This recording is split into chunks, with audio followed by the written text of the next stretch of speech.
Hello, everybody, and welcome to Coffee Chat. We have an interesting topic coming up today. We are sitting down with Amanda Naughton Gale, who I'm sure you know from her many roles in town.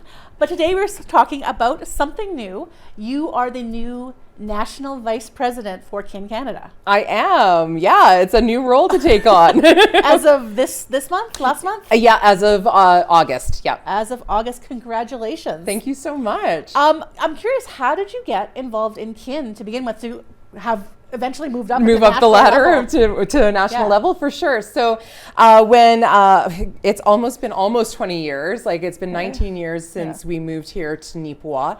And I was invited out to a kin meeting by Brenda Chrischuk and said, it's a great way to, maybe meet some other people in town and kind of give back to the community and that sort of thing. And I went to a couple of meetings and these are nice people.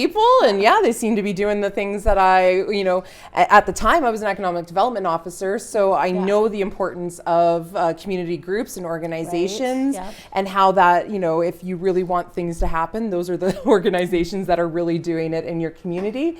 And so I thought it was important for me to belong to something within the community that was also giving back in some sort of way. So at that point, was it already Kin Canada or was it still Kinsmen and Kinettes? It totally is Kin Canada. So it's been Kin Canada for a number of years, and the club in Nifua was a kin club. Okay. So, and still is. So we're open to men or women or whoever or however you identify. You are welcome to join us. If you are community minded, if you are looking to give back to your community, if you're looking for even professional or personal development, or if you're looking for community connections, this this definitely a reason to join. And so if someone was interested in Nifua, they talk to you, they talk to... So myself, Denny Phillips, Shelley Foxton, Joy Jeffrey, and even Marsha Forg is one of our newer members. So contact any of us, and we do lots of things for a very small group in our community. And certainly, we're not going to go too far down into how the house service clubs are faring right now in today's world. Just in brief, what are some of the projects that Nifua does specifically? Yeah, absolutely. So our biggest project, and actually we just won the National Service Award for this project in August. So we did a submission up because some service projects that you don't feel like they're that important. They don't have that big of an impact in your community. And we really felt that our Hugs for the Holidays project really does have a huge impact in our community. So that's an Adopt a Seniors program at Christmas time where people in the community can adopt a senior and choose to purchase them a small gift, and then we arrange a time to deliver that for them. And we really started this around COVID. So this will be our third year if we continue to go with it. So our first year was smack dab in the middle of a pandemic. And we really so because I work with the Salvation Army, I saw kind of the other side of, we're really kind of missing some of our senior population that, and really seniors maybe not needing a food hamper, but kind of that reach out and acknowledgement that, hey, we see you. That human connection. Just that human connection. We knew that a lot of seniors were struggling mentally, like with their mental health and loneliness and isolation through that time. And we felt that this was a great way to just say, hey, your community's thinking of you. And so our first year we delivered, I think it was about 150 gifts around the community. The next year we did 253 gifts within the community. Year. So we'll see what this year brings. However, so it's a great project. It is such a feel-good project. Our community is amazing. Our business community adopted tons of people. or gave us money to make sure that that seniors were covered, that sort of thing. There was tons of people within the community who also rallied around that project and made it happen, whether that was helping us deliver or buying gifts or helping us pack everything up. Honestly, Nifua has always been one of those communities that just rallies around a great project. So that's one of our projects that we do. We sell Christmas trees. We help support cystic fibrosis, which is a national partner for King Canada. And we also, in recent years, we've had a couple of scholarship recipients or bursary recipients through the King Canada Bursaries Fund. And so we we take in those applications from local kids. The deadline for that is February 1st, always. Oh, good to know. Okay. So if you are, and it's not just for those graduating high school, it's for anybody who is returning to post-secondary institution. Okay. So if you're going into for trades, or if you're going, if you're returning for an upgrade or something like that, to say you're nursing or you're going back to school or whatever, it's totally open. So, and it is based on financial need. So that and because it's a bursary, that $1,000 can go to anything. So maybe that helps you out with your rent. Maybe that buys you a new laptop. Maybe that, just get you another textbook. When you're a student, there are expenses in all kinds of areas that you're not prepared for. Absolutely. And then we also have a $1,000 scholarship here at NACI that we also sponsor as well. And so we have that. And then there's all sorts of different things that come up. We just had the Macon 100 challenge in May, this past May. So where we challenged people to get out and walk 100 kilometers. And that was a great fundraiser for the HMK playground, for cystic fibrosis, and for a new project that we've kind of started up, which is called Cycle Without Age. And so that project is a Trishaw bike. And it's piloted, it's an electronic assist bike. So it's an easy pedal. So you as a pilot then pilot around a couple of, say, seniors or people with low mobility. And it's a chance for them to get out and active recreation. So you're out in that fresh air. You have an opportunity to, interact with somebody else, talk about what's going on in your day and have a different conversation. And it's about intergenerational connection and stuff. So we've started up that Cycle Without Age group here in Nifua. If anybody is interested in that at all, whether you would like to volunteer on the board or if you would like to volunteer as a pilot, we just give me a contact and we'll set you up with that and let you know how that group is running. So Nifua really does kind of punch above its weight as far as projects locally. It certainly seems like. Absolutely, we for a small club, we have a big impact in our community. We really do. Like that project alone, $1,750 went to HMK. We have bought this bike. We're starting up a new program that's going to help out seniors long term. And then we've also, supported a partner that we've always supported within our community as well. And we've had people with cystic fibrosis here in our community. So, and that is a debilitating disease that, as a partner with King Canada, has raised over $50 million and has seen the median age go from not even becoming a teenager to now well into your 50s. So, and that is huge. That's a lifetime. Yeah, that's really totally a lifetime. And the amount of changes with drugs and things like that, like people's lives are being changed by the partnership that we've had over those years. And on the scholarship level as well, with our growing community. I was talking to Jason Young last week, and every incoming class now is over 100 people. There is more need than ever for our graduating students. Absolutely. And that education's so key, right? To your success in life, right? And it's not necessarily that you have to go to university. Education comes in so many trades are huge right now. There's so much need in trades. Absolutely. So our scholarship at NACI is determined based on the qualifications that the school has determined. But that bursary through King Canada, honestly, is life changing for a lot of people. So let's kind of look at National Kin now. Yeah. Did you always sort of have aspirations to move up into the national level, or is it just something that kind of happened? I think it's one of those kind of happens sort of situation. When it's interesting as a club, when I first joined, we were a club that just did things in Nifua, and we didn't really understand the structure of the organization, if that makes sense. And as I've kind of, we kind of explored different options and kind of gotten outside of our own community, we've really learned about what the whole organization, what the whole association can bring for us. So a lot of our projects that we've done in the past, like trivia nights, and we've done, all these little fundraising things, a lot of those things we've seen in other communities, right? And said, hey, that might work in Nifua. Let's do that here. Or, that's a great project. Like, how did you guys do that? And let's see if we can run it this way. And, and that really is the beauty of how service organizations really operate. It is. The networking that you get is beyond is beyond measure. It really is. So as we kind of expanded our wings and got involved kind of at a zone level or at a district level, so our district is Manitoba, Northwestern Ontario. Okay.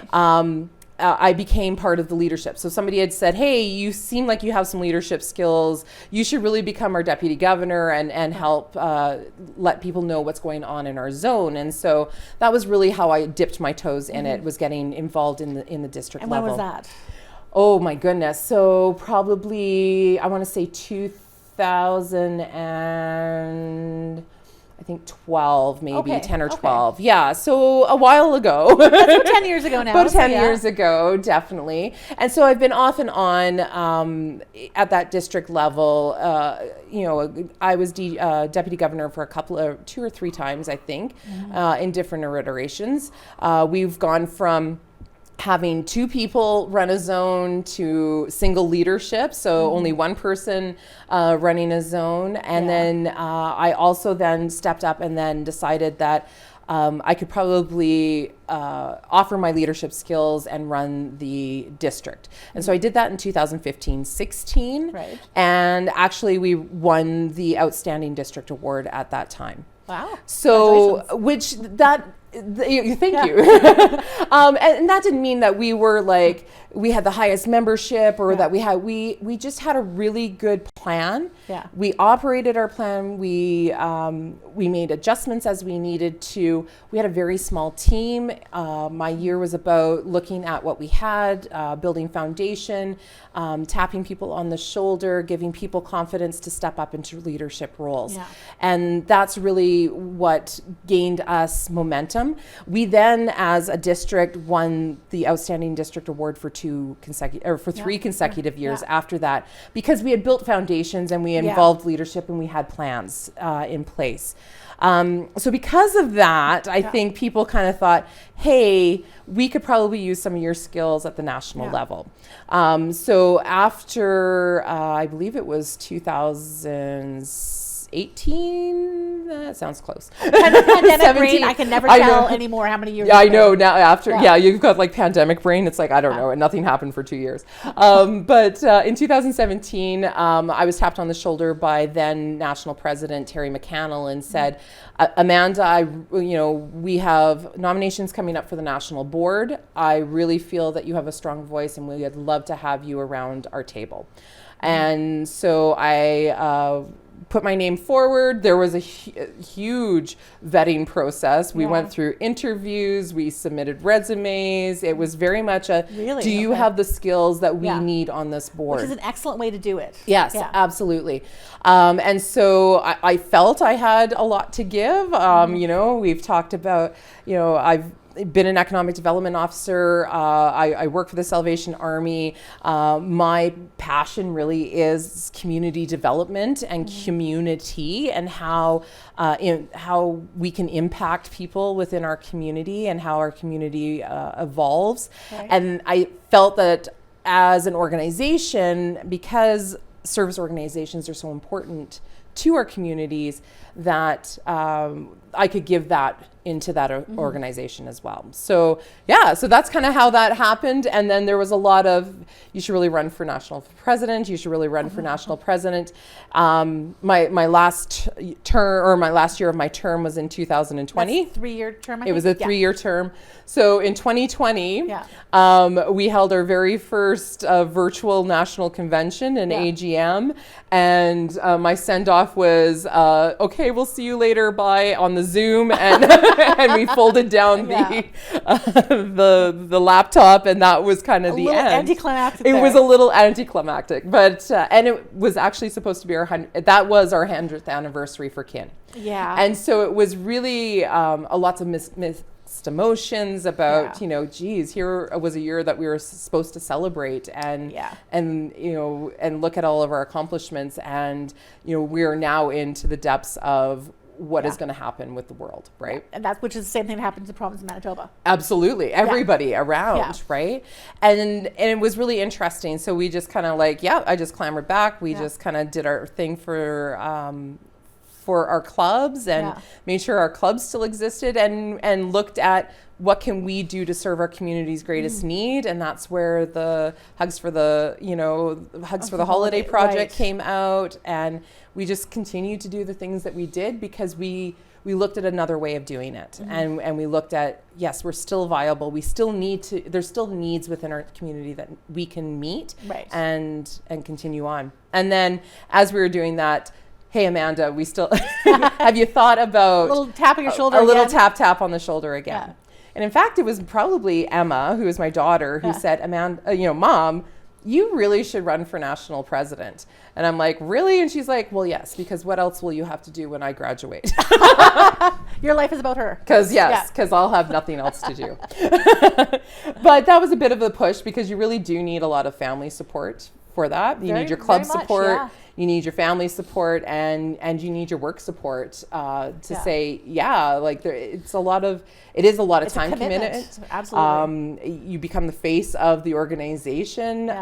You represent yourself and the community that you belong to, and the community of the association, and you do that across the country. So it's an exciting little part, but I'm excited for that next step. Okay. Yeah. So national vice president, not national president. No, that'll be next year. Yeah. Okay. That's my question. Yeah. It does. Do you move up then into presidency next year? Yeah, for sure. So it's a 3-year term again. So basically, again, you're sitting on the national board. You're looking at strategy. You're looking at governance. You're looking at policy. You're looking at the operations of how it's running. And then you kind of move up your chain. And so, so this year's my learning year of how does this role work? What's going on? And as national vice president, I'm chairing a couple of committees. And then next year, I will take the helm as the chairperson of the board, as national president, and also the face of the organization. And then how long does that last? And then that lasts 1 year. So it's a quick turnaround, because a year, as everybody knows, it's amazing how quickly a year can go. And so 1 year as president, you wrap it up with your national convention, and then you serve as a term of past president on the board as well, so that you can kind of help guide your new national vice president in, and continue that cycle of mentoring and being a leader. So is there kind of a succession plan in place right now? You're in vice president. Do you know who's coming up after you yet? No, we haven't. We haven't heard of too many people. It's been interesting because the pandemic has really kind of worried people about where we're at, and as an association, we're in an interesting space, and I'm sure most service organizations are in the same place. We've lost a lot of clubs, we've lost a lot of members. You know, some clubs flourished completely in the pandemic. Certainly seems like Nifua did, right? So, and we're a small community, and then there's been other communities where they had, you know, they just could not find the way. And it was too much for their members and too much of a financial burden. And they just decided, you know what, this is the time we're just going to pull the plug. It didn't make sense for them to continue. However, coming out of pandemic, there's still a little bit of wariness, but communities need organizations like service clubs absolutely so much more now than any time before, I think. Especially in the last probably 20 years. Yeah. I would say that the work that service organizations do in communities, it's almost beyond measure. It really is. It is an economic driver that I don't think people understand fully. I would agree, yeah. Would you agree with that? Like, you and I have kind of talked about this because you've always been Kin, I've always been Rotary. Right, and exactly. We've talked about the service clubs and their role in the community. Yeah, like you think the amount of money that service organizations raise in communities. Yeah. So over last year, King Canada raised as a global not global, but as a Canadian organization, because we're not international, we're just Canadian. Yeah. We raised, still in a pandemic, $28 million. Yeah. And that went directly back into communities. Yeah. Right? So like, it's amazing to me. You can do so much with that. Right? So, your parks and your recreational opportunities and sometimes supporting other organizations is what service organizations do. And so you take us away, what comes up? Yeah. Like, who takes over that money? Who takes over supporting those organizations, or who takes over that fundraising? And sometimes that hole is never filled because your municipal governments aren't going to do it. Well, they can't. They don't have the capacity to do exactly, right? And so I think as community members, we have to realize that, you know what, that's what these organizations are about. It's about me impacting my own community. It's about me getting out of it what I need for my family, my grandkids, my kids, their kids, right? As we all move along.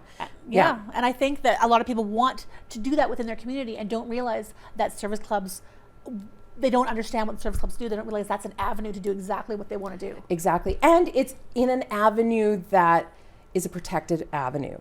So service clubs are typically, at least ours are, incorporated bodies. Absolutely. Which protects each individual person from litigation.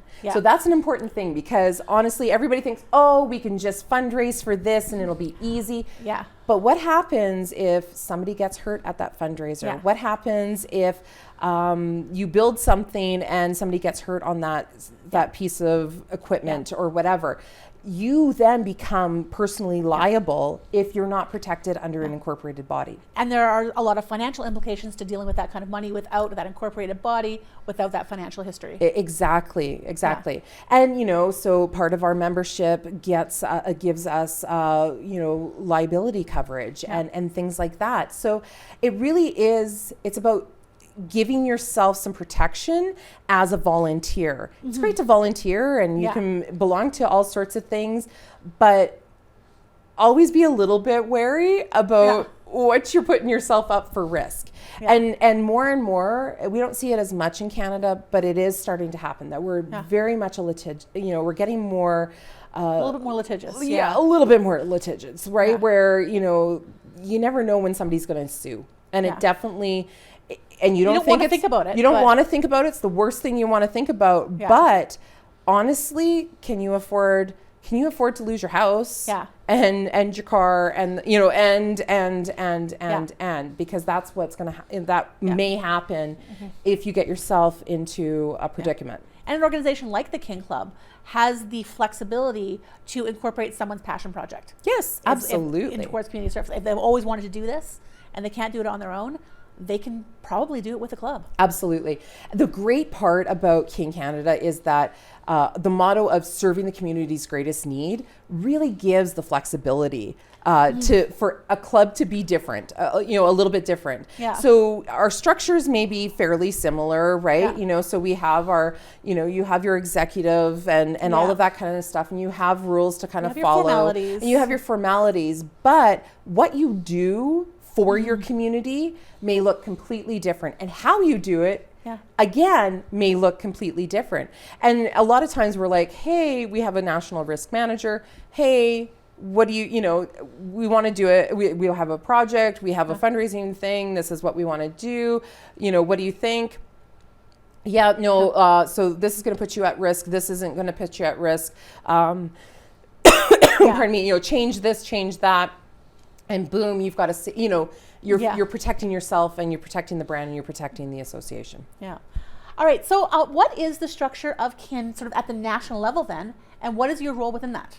For sure. So at the national level, so how we're kind of structured is each member of each club is a member of the organization.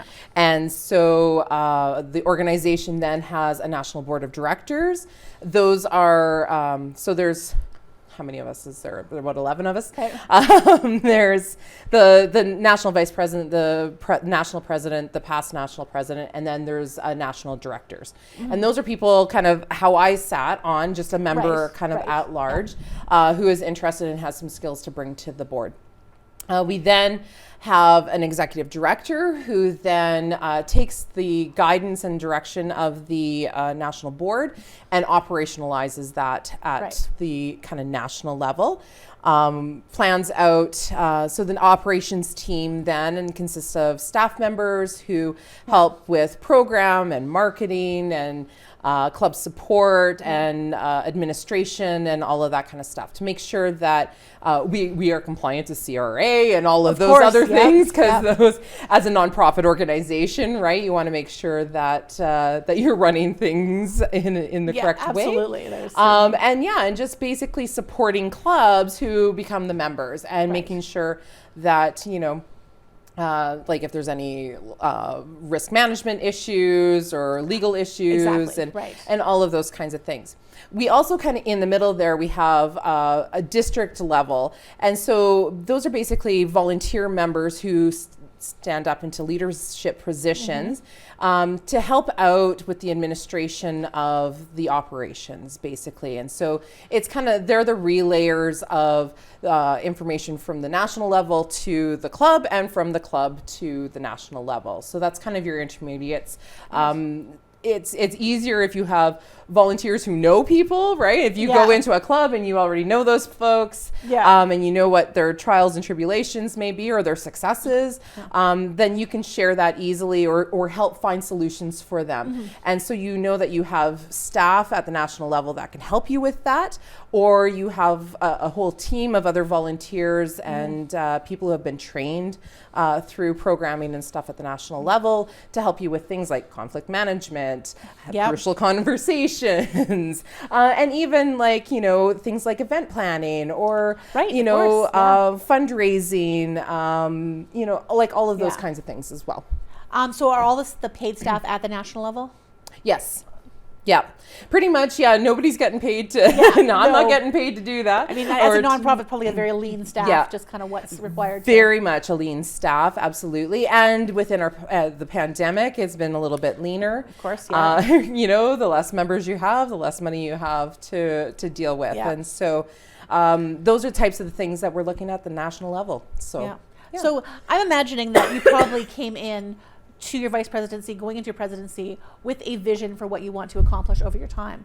So what are some of the things that you're thinking about accomplishing during your time there? Yeah, for sure. So I would love for us as an organization to be more prevalent within our communities.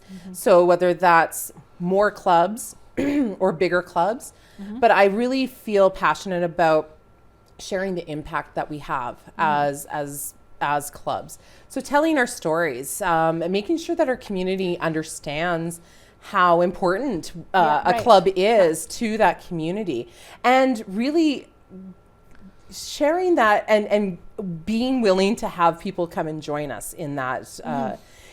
Clubs can't survive without new members, and new members bring in great other projects. They bring in their passion. They bring in their passions. Exactly. All of those kinds of things. And it's amazing what fresh new takes will be. Some people will be, oh, great, let's go for it. And some people may be a little hesitant. But you know what? Those are all skills that we learn on a daily basis. We use all of these skills in our jobs and in our daily interactions.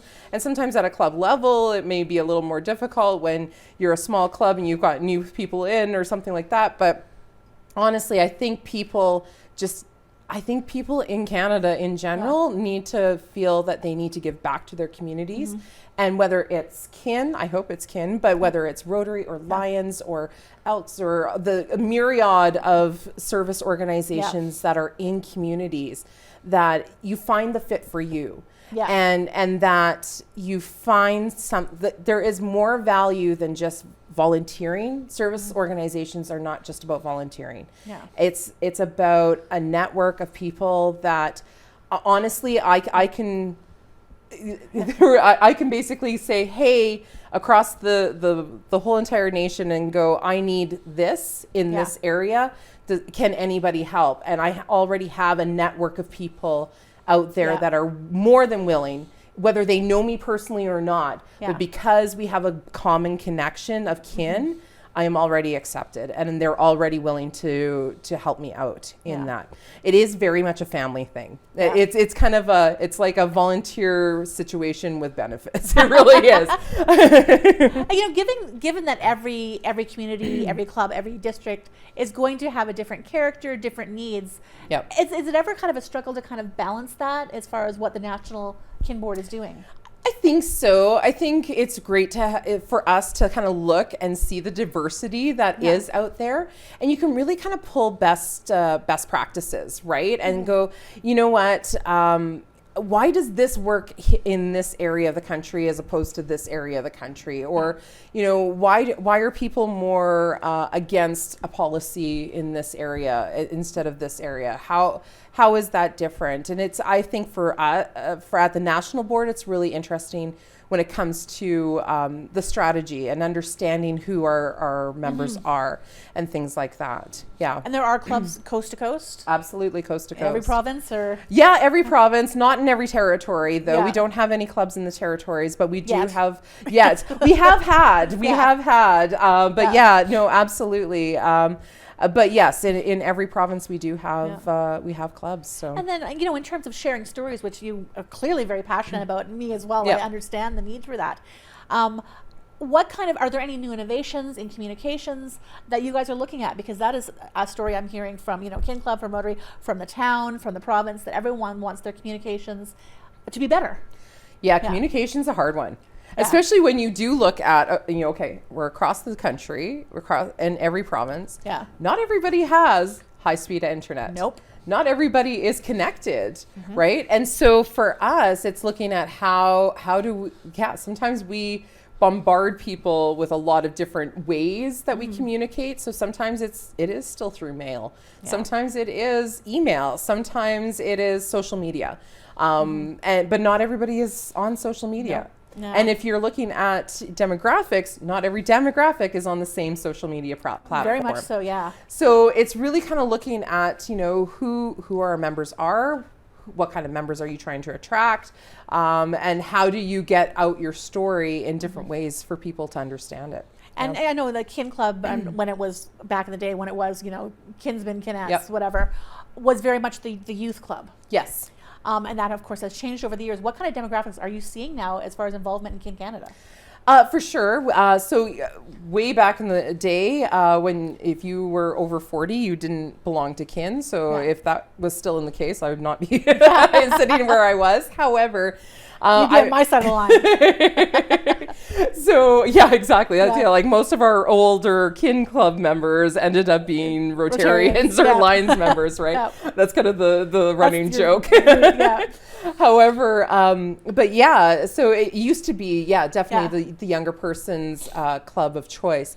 I think now we're still seeing some younger demographic, but we're kind of seeing that 35 plus. So people that are looking at, my kids are kind of older, or my kids are gone out of school and things like that. We definitely are an aging demographic. Would we like to change that? Absolutely. I would love to see kind of that, young professionals kind of coming back into the community and going, hey, where can I belong within the community, or newcomers to Canada, right? I think service clubs have everything to offer to everybody. And you may be maybe the only newcomer around a table, but you will definitely feel welcomed. And how else can we integrate our communities if we don't have all the people who represent our communities around our tables and in our clubs? Very much so. on all kinds of levels, not just in clubs, but everywhere as well. Absolutely. Now, so is that something you're thinking about maybe strategizing about on the national level, or is that just something that's kind of in your back of your mind? That No, absolutely. Membership is a huge point of interest for us, and types of members is our structure of how we have membership and who can be a member. Basically, if you're breathing and over 19 and not a criminal, you're in. But and willing to be there. That's really where it's coming down. But some people are finding that each club is so different, and that's the other thing, right? So if clubs aren't strong clubs and welcoming clubs, then that may deter that brand or thinking about that service organization in another community if you've moved, right? So, so those are things that, we're definitely talking about around the national board level is, okay, are there different types of membership? Maybe people don't want to, they just want to, I'll help you out once or twice in a project that I'm really passionate about, and I don't mind paying a membership fee to do that, but I don't want to come to a meeting every 2 weeks or every week. I think probably a lot of people have that kind of sense. So how do we structure those sorts of things internally, and how do we make it easier for people to be members? Right now, and I don't know if Rotary does this or not, but we do require criminal record checks and vulnerable for anyone working with youth or vulnerable people. Yeah, exactly. For our members, and again, that's a protection for everybody. Absolutely. Involved, and honestly, try to volunteer anywhere, and you're pretty much going to be asked to get a criminal record check. Yeah. So these are things that I think older members sometimes have issues with, but I think people who are new to community or new to volunteering, that's an expectation. Yeah. So it's interesting how you have to kind of look at how you can how you can bring in policy that's going to protect the association and still balance everybody's appetite for change. In terms of newcomers, which certainly in our community is a big consideration, but also, across the country, being a national organization, King Club might not have the same name recognition as some of the other service clubs organizations. Is that something that you've sort of been thinking about and addressing? Absolutely. We really talk about our branding and what that means, and is it recognizable across the country? Kinsman, it very much is recognizable across the country, and I think that's because it used to be Kinsman for almost people still 75 use years, that, right? And even here in town, we're referred to as the Kinsman Club, right? Even though instead of Kin or King Canada. Yeah. And slowly that will change as people kind of change. It's a generational change. It's a generational change. It really is. But I think it's important for us to be more visible within our communities, and whether that is a marketing strategy or how that works, and be on the kind of the tip of the tongue of, that is the same as a Rotary Club, or that, maybe not exactly the same, because nobody's ever exactly the same, because we all different projects, different passions, different people. Absolutely. Yeah. But if I'm looking for something, that might be this an might interest. Be my fit. Exactly. Yeah, and so I hope that people kind of shop us around. Absolutely. And it definitely is something that we're looking at the national level, of that strategy of how do we get people to recognize that brand. And of course, your board now is probably people from across Canada. Yeah. So how does your board get together? How do you interact? How do you functionally work? How do we functionally work? Yeah. Zoom and Teams, it's an amazing, what an amazing invention. Yeah. It's funny how quickly that technology has changed over the last, very recent. Oh, absolutely. Yeah. Because in 2017, when I first got onto the board, we were doing conference calls. And we had kind of what were we using at the time? I can't remember. It was like Web Cisco or something, and it was cumbersome and it was really hard to connect everybody with. Yeah. And if you had low bandwidth, oh my goodness, you can get on, and it just seemed to be a pain. So now, as funny how technology was, one of the saving graces of the pandemic. Definitely we can see how easy it is now to just hop on a call with somebody, see them face to face. Bandwidth sometimes is still an issue in certain areas, especially in rural Canada. And it's amazing, even in not necessarily even in rural Canada, but like say Atlantic provinces don't have sometimes the best the best bandwidths, and anything up north. Absolutely. Is, good luck. And sometimes out here in the prairies is a whole other thing. Technology is coming into, it's been a little slower than our video conferencing technologies. Yeah, absolutely. So as our internet speeds increase, it's very much easier. But so basically we're doing everything virtually.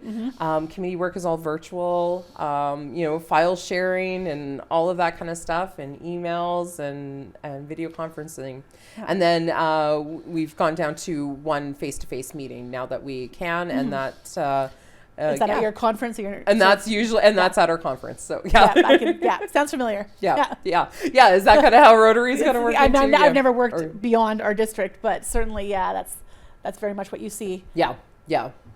It's interesting how, but it's what a saving grace that has been, because you can involve people from around across the country, right? And you can tap into those skills that everybody has way easier than if we had to meet face to face.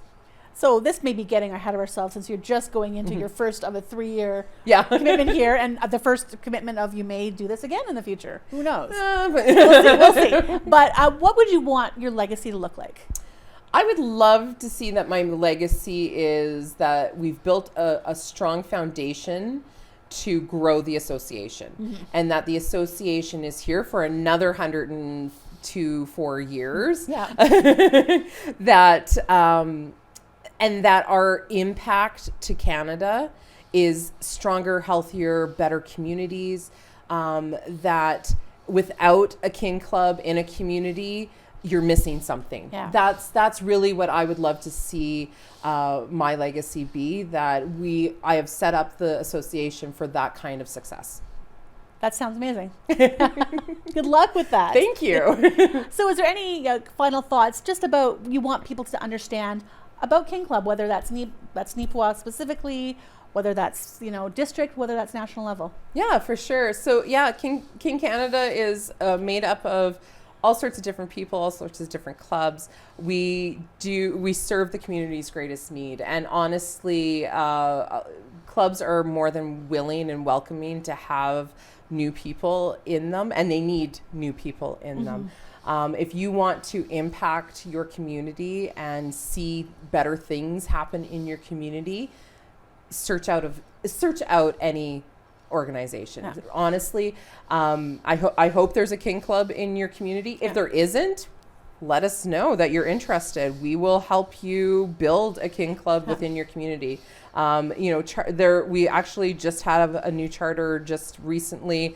As of, I think I got an email yesterday that there's new clubs are happening. And sometimes they're in communities that there were King Clubs in, right? And so people are seeing the need. Resurrecting this. They're seeing the need that, we're missing something, and this is a need within our community. And so getting those clubs back up and running, I hope is part of it as well. And so if people are interested, reach out to a kin member or do a little search online, you'll find kingcanada.ca. Contact anybody, any of our staff, and they will put you in contact with somebody to help you start that process. And that's also a great way to search out a King Club within your community too. Just go online to our website, and it'll list all the communities. There might be one the next town over. you know? Exactly. And, maybe there's a way to, we have some virtual members that, don't live in a community with a King Club or, that sort of thing. So there's always virtual projects to participate in too. So. Absolutely. There's all sorts of ways that you can give back to your community. And we're always looking for innovative, inventive ways to serve our community's greatest need. And we need those people to join us to do that. Well, thank you so much for joining me today. You're welcome. Congratulations on your new position. Thank you. Best of luck with all of your goals. They sound amazing. Yes. Not lofty at all. And thank all of you for joining us on Coffee Chat. We'll see you again next time.